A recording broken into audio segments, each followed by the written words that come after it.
On va voir tout de suite comment calculer la surface d'un espace, d'une pièce. Il y a trois façons de le faire.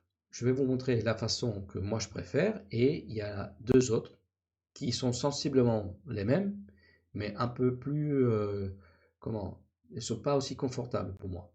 Je vais vous montrer pourquoi. Donc, la première chose que je fais, c'est créer un calque surface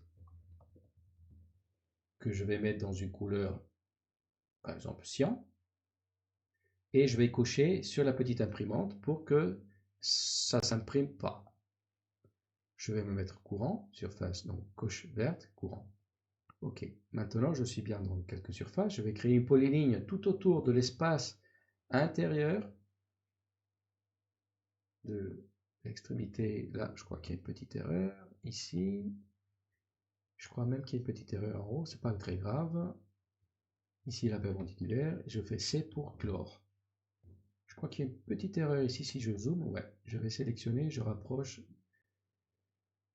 le petit point de la vraie ligne. Voilà, donc ça c'est ma surface intérieure qui est sélectionnée avec une polyligne. Je vais dans propriété, je regarde ici en bas, R967. Donc c'est ça que je vais taper ici. Donc je fais double clic sur mon texte, je tape 967 mètres carrés. Ça c'est ma façon préférée de calculer une surface. Pourquoi je crée un calque dédié pour les surfaces? Parce que comme ça je peux créer je peux dessiner les surfaces de tous mon bâtiment. Je peux les éteindre, je peux éteindre le calque. Si je ne l'utilise plus, je peux l'éteindre pour pas qu'il me gêne. Mais si jamais je fais une modification de cet espace-là, par exemple, ça c'est un rangement et je vais rétrécir le séjour. Donc je vous montre, je rallume surface. Je vais faire étirer, étirer. Je choisis la cloison et le mur. Je fais un petit rectangle comme ça. Je vais entrer pour valider. Je me mets en orthomode. Tac. Et je vais l'étirer vers la gauche. Donc vous voyez bien la côte qui rétrécit. 3,40 on va dire, on va laisser ça à 3,40, si j'arrive, 3,41. Donc vous voyez, la polyligne, elle suit mon étirement et je n'ai plus qu'à cliquer dessus, aller dans R, dans propriété 6,91, donc on est passé de 9,67 à 6,91, je double-clique sur mon texte pour l'éditer, 6,91. Voilà pourquoi je préfère faire des calques qui vont dessiner ma surface intérieure et que je vais pouvoir garder dans propriété.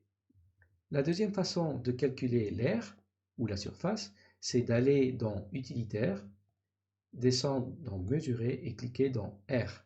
Vous voyez cette fenêtre qui s'affiche, je vais choisir objet et je vais cliquer directement sur la polyligne. Voilà, et c'est marqué 6,91. C'est un peu en surbrillance verte, 6,91, pour bien me montrer que c'est la surface que j'ai choisie. Ça, c'est la deuxième méthode. Donc, je vais faire échappe. Et la troisième méthode, c'est tout simplement, imaginons, je vais éteindre le calque surface. Imaginons que je passe ça. Imaginons que je veux calculer, je vais déplacer la cote vers la gauche. Imaginons que je veux calculer cette surface-là. Je clique sur utilitaire, mesurer, R, et je vais faire le pourtour. 1, 2, 3, 4, et je fais entrée pour finir. Et il va me montrer ici R 441. Donc je peux très bien copier ce texte. Je le copie. Je vais dire ici par exemple, je ne sais pas, cuisine. Et j'édite le texte 441 mètres carrés. Aussi simple que ça.